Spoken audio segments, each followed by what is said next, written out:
வாரும் இயேசுநாதா, வாரும் இயேசுநாதா, எந்தன் இதயம் தேடிடும் அன்பே நீ,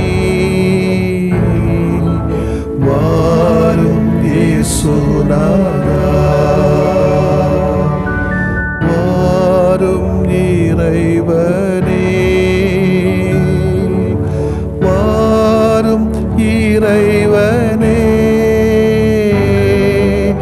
எந்தன் இதயம் தேடிடும் அன்பே நீ,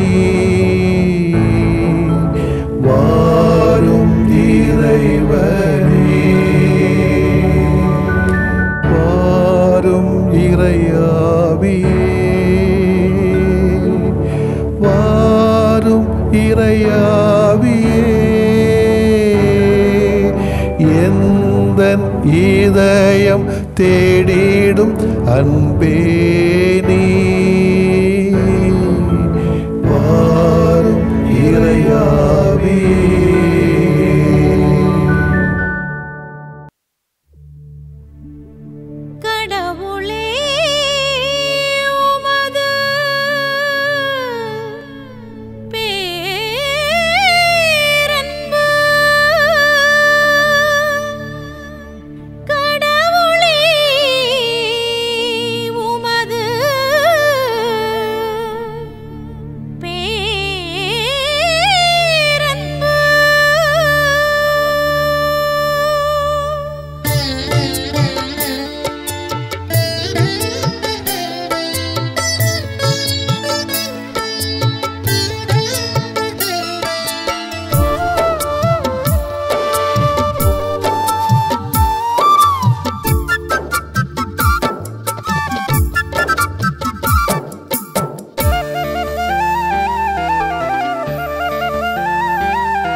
அருமையானது.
லூக்கா எழுதிய நற்செய்தி அலகு 24 இறை சொற்றொடர்கள் 34 முதல் 48 முடிய.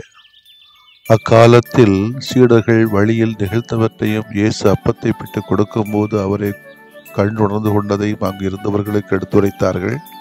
சீடர்கள் இவ்வாறு பேசிக் கொண்டிருந்த போது இயேசு அவர்கள் நடுவில் நின்று, உங்களுக்கு அமைதி உரித்தாகுக என்று அவர்களை வாழ்த்தினார்.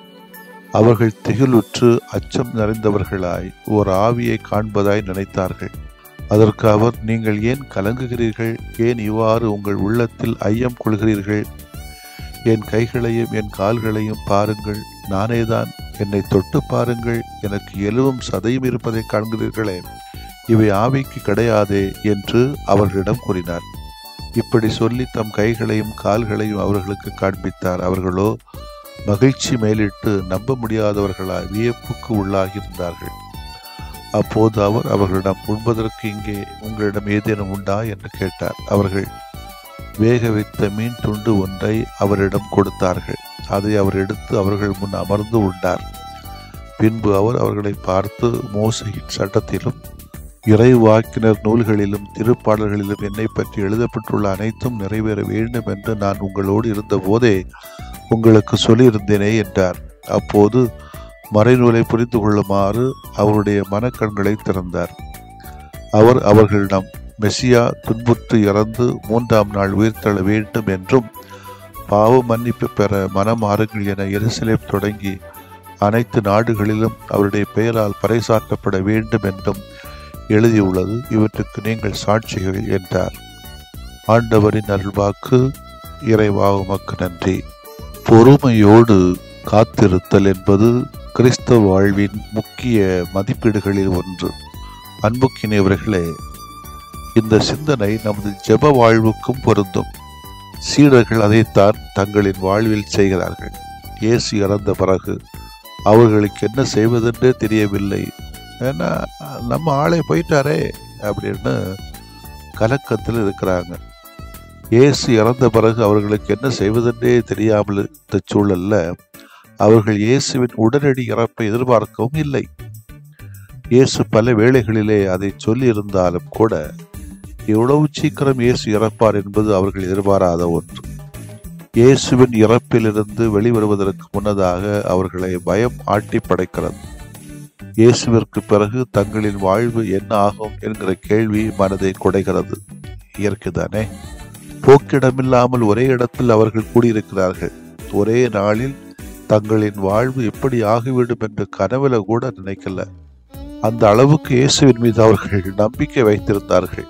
ஆனாலும் இனிமேல் நடந்தவற்றை பற்றி சிந்தித்து பயனில்லை.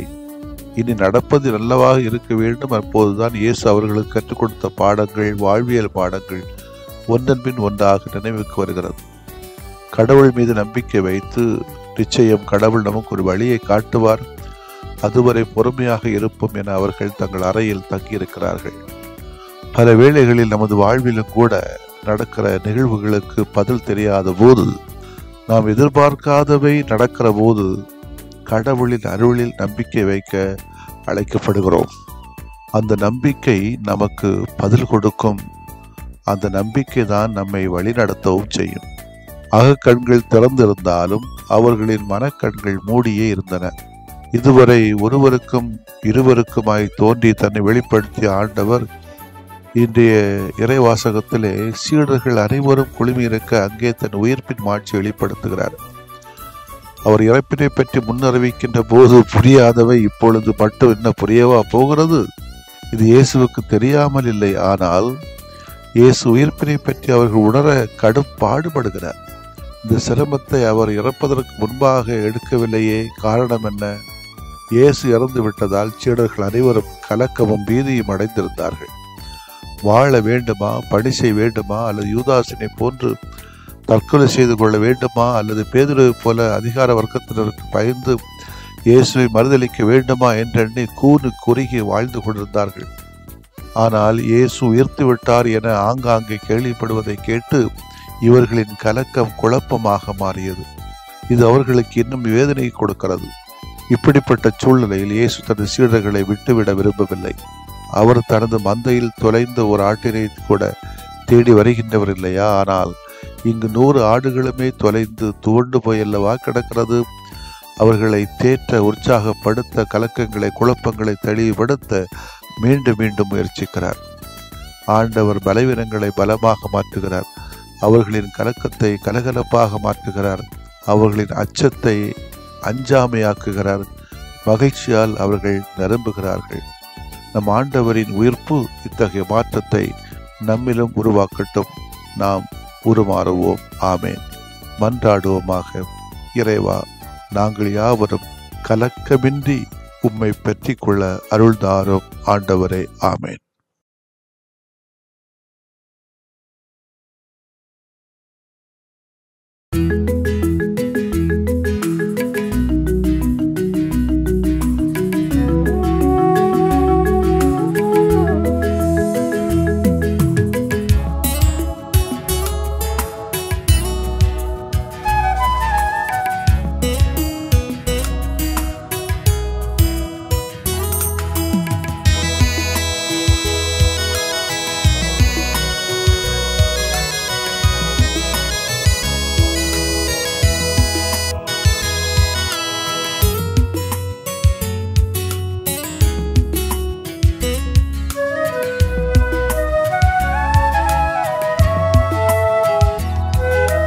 ஒரு வார்த்தை சொன்னாலே நலமாகுமே, மனம் இறங்கும் ஆண்டவரே. உமது அருள் வரம் வேண்டினோ, உம் புகழ் நிதம் பாடவே. உமது அருள் வரம் வேண்டினோ, உம் புகழ் நிதம் பாடவே. ஒரு வார்த்தை சொன்னாலே நலமாகுமே, மனம் இறங்கும் ஆண்டவரே. உமது அருள் வரம் வேண்டினோ, உம் புகழ் நிதம் பாடவே. உமது அருள் வரம் வேண்டினோ, உம் புகழ் நிதம் பாடவே.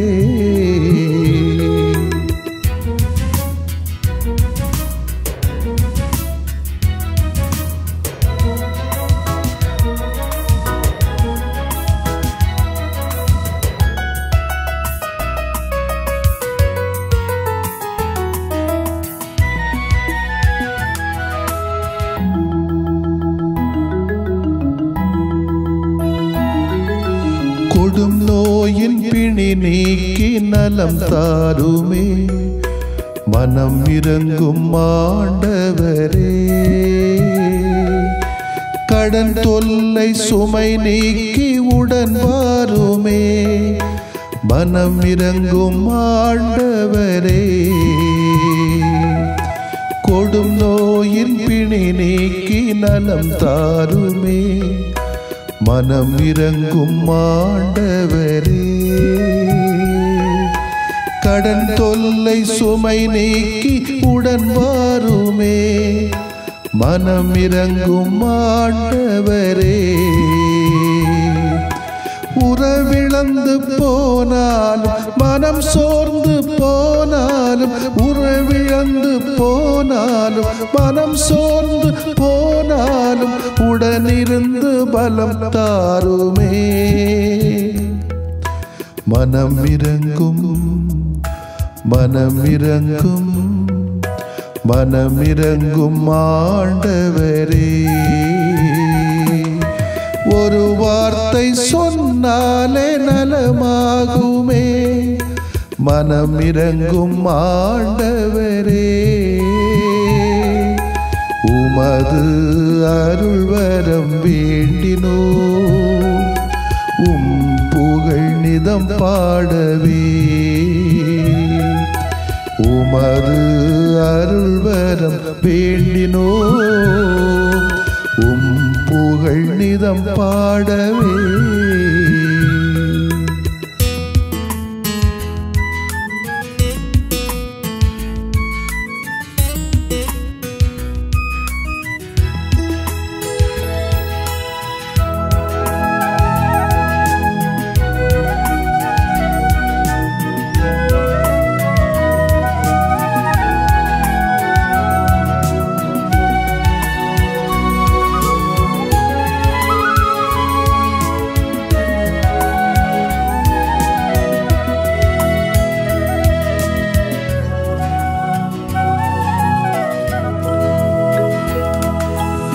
இருள் போக்கி இனி வாழ்வில் ஒளி தாருமே. மனம் இறங்கும் ஆண்டவரே, கண்ணீரின் நேரத்தில் தாயாகவே மனம் இறங்கும் ஆண்டவரே. இருள் போக்கி இனி வாழ்வில் ஒளி தாருமே. மனம் இறங்கும் ஆண்டவரே, கண்ணீரின் நேரத்தில் தாயாகவே மனம் இறங்கும் ஆண்டவரே. உயிரில்லா வாழ்வினிலே உயிர் தந்த தெய்வம் நீ. உயிரில்லா வாழ்வினிலே உயிர் தந்த தெய்வம் நீ. துயர் போக்கி துணையாக வா.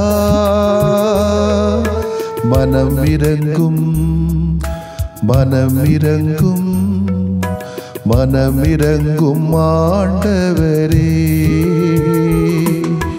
ஒரு வார்த்தை சொன்னாலே நலமாகுமே. மனம் இறங்கும் ஆண்டவரே, உமது அருள்வரம் வேண்டினோ. உம் புகழ் நிதம் பாடவே உமது அருள்வரம் வேண்டினோ. உம் புகழ் நிதம் பாடவே.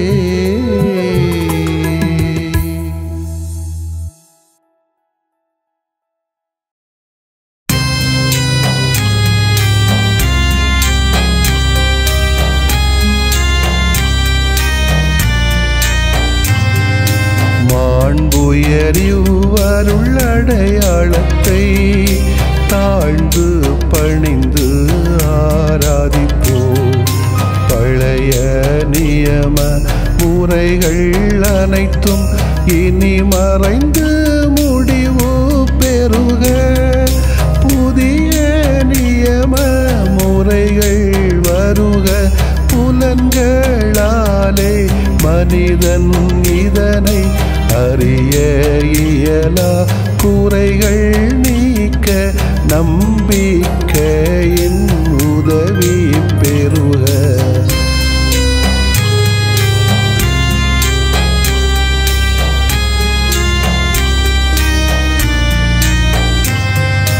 தந்தை அவர்க்கும் மகன் அவர்க்கும் புகழ்ச்சியோடு வெற்றியாக்கும். மீட்பின் பெருமை மாட்சிமையோடு வலிமை வாழ்த்து யாவுமாக. இருவரிடமாய் வருகின்றவராம் தூய ஆவியானவர்க்கும் அளவில்லாத சமப்புகழ்ச்சி என்றுமே உண்டாகுக. ஆமென். வானில் நின்று அவர்களுக்கு அப்பமளித்தீரே. இனிமையெல்லாம் தன்னகத்தில் கொண்ட அப்பம் இதுவே. மன்றாடுவோமாக. இறைவா, இந்த வியப்புக்குரிய அருளடையாளத்திலே உம்முடைய பாடுகளின் நினைவை எங்களுக்கு விட்டு சென்றீ. உமது திருவுடல் திரு ரத்தமாகியவற்றின் தூய மறைபொருளை வணங்கும் நாங்கள் உமது மீட்பின் பயனை இடைவிடாமல் துய்த்து உணர்ந்து மகிழ அருள்வீராக. தந்தையாகிய இறைவனோடு தூய ஆவியாரை ஒன்றிப்பில் இறைவனாய் என்றென்றும் வாழ்ந்து ஆட்சி செய்கின்ற உம்மை மன்றாடுகின்றோ.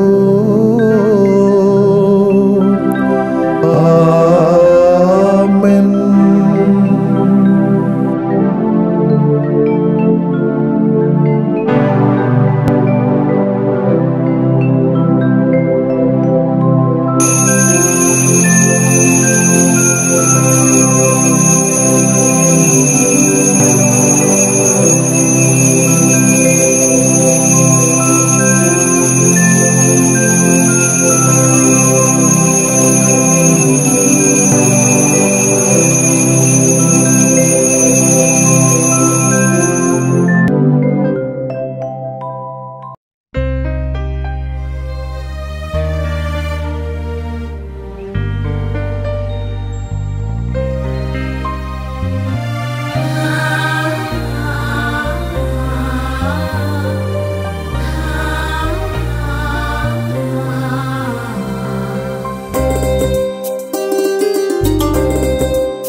பாதம் வந்தோமே உயிர் செல்வம் தாருமே உமையன்றி எமக்காரையா. பாதம் வந்தோமே உயிர் செல்வம் தாருமே உமையன்றி எமக்காரையா. குழந்தை இயேசுவே குழந்தையாகவே குடும்பம் வாருமே. குழந்தை இயேசுவே குழந்தையாகவே குடும்பம் வாருமே.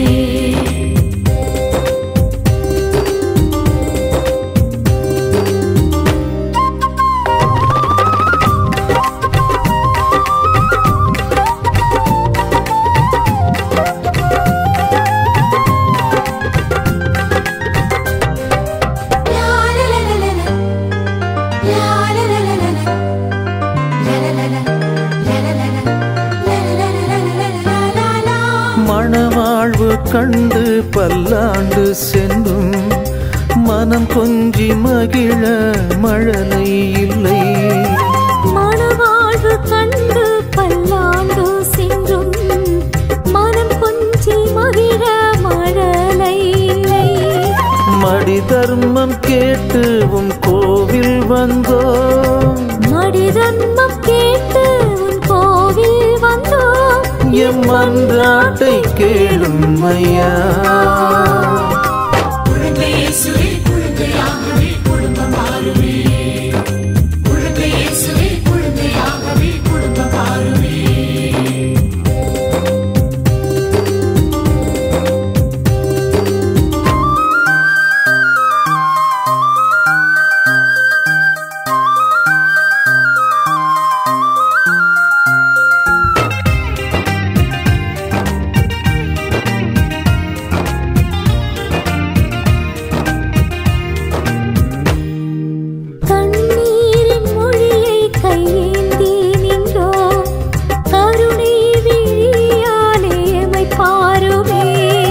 கண்ணீரின் மொழியை கையேந்தி நின்றோம் கருணை விழியாலே எமை பாருமே.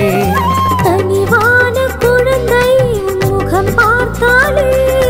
கனிவான குழந்தை முகம் பார்த்தாலே என் கவலைகள் மாறும் ஐயா. குழந்தை இயேசுவே குழந்தையாகவே குடும்பம் வாருமே. குழந்தை இயேசுவே குழந்தையாகவே குடும்பம் வாருமே. உம் பாதம் வந்தோமே உயிர் செல்வம் தாருமே உமையன்றி எமக்காரையா.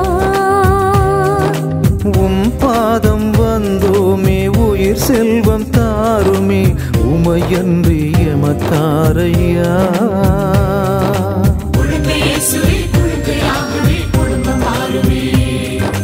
குழந்தை இயேசுவே குழந்தையாகவே குடும்பம் வாருமே.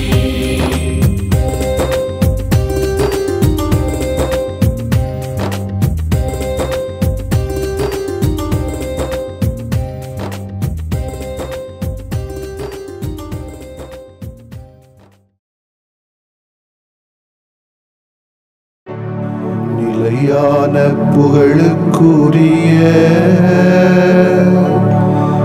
தூய இறை நன்மைக்கு எல்லா காலமும் தொழுகையும் புகழும் போற்றியும் ஆட்சிமையும்